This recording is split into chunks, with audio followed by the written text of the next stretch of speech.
পচা, বাসি কিংবা দুর্গন্ধযুক্ত ময়লায় অনায়াসে হাত লাগিয়ে কাজ করে যাচ্ছেন একদল মানুষ। মুখে মাস্ক নেই, হাতে নেই গ্লাভস, তবুও সকাল থেকে রাত পর্যন্ত এই দুর্গন্ধযুক্ত ময়লার মধ্যেই বসবাস তাদের। ময়লার দুর্গন্ধ যেন তাদের কাছে সুগন্ধি। দেখেন অনেক ভদ্রলোক আছে যাদের গাড়ি অনেক টাকার দাম, তাদের গাড়ির সাথে যদি একটু ঘেসে দাঁড়ায়, তারা গালাগালি করে এখানে রাখবা না, ওখানে রাখো, ওখানে রাখবা না, এখানে রাখো, কত নানান ধরনের কথা মানুষে মনে করে আমাদের তুচ্ছ করে ফেলে। দুর্গন্ধ এড়াতে যেখানে সমাজের অন্যরা মুখে মাস্ক চেপে নাক আটকে চলাচল করেন, সেখানে পচা দুর্গন্ধযুক্ত ময়লায় সামান্যতম বিব্রত হন না এসব পরিচ্ছন্নতা কর্মী। রাজধানীর ফ্ল্যাট কিংবা বাসাবাড়ি থেকে ময়লা সংগ্রহ করা আর শহরকে পরিচ্ছন্ন রাখাকেই বড় দায়িত্ব মনে করেন এই মানুষগুলো।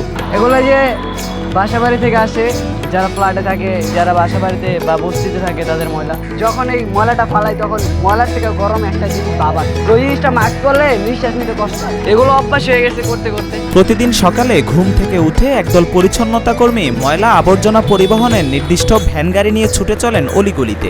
এরপর প্রতিটি ফ্ল্যাট বা বাসাবাড়ির সামনে জমিয়ে রাখা ময়লা হাতে, কাঁধে কিংবা মাথায় নিয়ে জমা করেন ভ্যানে। কখনো নিচতলা, আবার কখনো উঁচু বিল্ডিং এর প্রতিতলায় হুইসেল বাজিয়ে ময়লা সংগ্রহ করেন তারা। সকাল 8টা থেকে উঠি, ওইটা রাস্তায় যে পরিমাণে জ্যাম হয়, আস্তে আস্তে দেখা যায় দুপুর 10টা বাজে জায়গা। 10টা বাজলে আইসা গাড়ি বের করি, নাস্তা পানি খাই, তারপরে ওয়ার্ডে ঢুকি, তারপরে হয় আমাদের কাজ শুরু। এরপরে যাই যে বাসা বাড়ি থেকে ময়লা নিয়ে আসি, ময়লা নিয়ে গাড়ি বের এখানে আসে, এগুলো এখানে ফালাইতে হয়।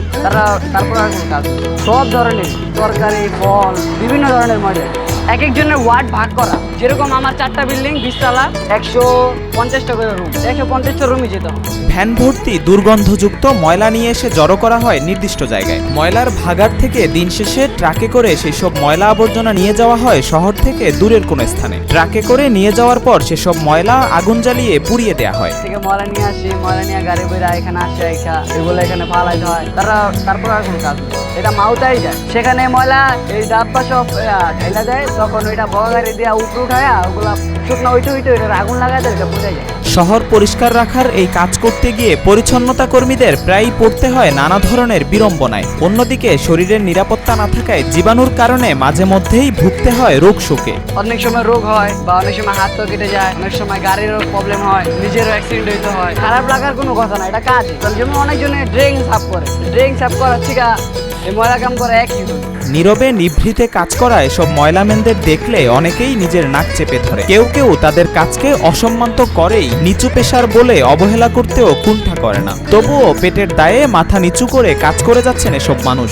যেমন এই যে ময়লা নেই, ময়লা গাড়ির পানি পড়লে চিল্লাচিল্লি করে, গালাগালি করে, তো সেটা থেকে আমার টাকাই লাভ, কারণ আমার গন্তব্য একটাই, আমার কাজ করে খেতে হবে। দারিদ্রতার কারণে অল্প বয়সেও বাধ্য হয়ে এই পেশায় জড়িয়ে পড়েন অনেক শিশু কিশোর। আবার অন্য কোনো কাজ না পেয়ে টানাপোড়েনের সংসার চালাতে এমন পেশাকেই বেছে নিয়েছেন অনেক যুবক বৃদ্ধ। পেট চালাতে হলে তো সব কাজই করতে হবে। তো এখন পড়ালেখা করি নাই, তো ভালো কোনো কাজও পাবো না। তারপরে একদিন এই কাজে আসলাম, 2-3 দিন কাম করলাম, দেখি এখানে অনেক টাকাই পাওয়া যায় কাজ করলে। তার জন্য তারপর থেকে এখানে কাজ করি। আয় বলতে টুকিটাকি, যেরকম 2 ভাই কাজ করি, 2 ভাই সংসার চালাই। ঢাকার 2 সিটি কর্পোরেশন থেকে শহরের বাসাবাড়ির ময়লা সংগ্রহের জন্য টেন্ডার নিয়ে থাকে বিভিন্ন প্রতিষ্ঠান।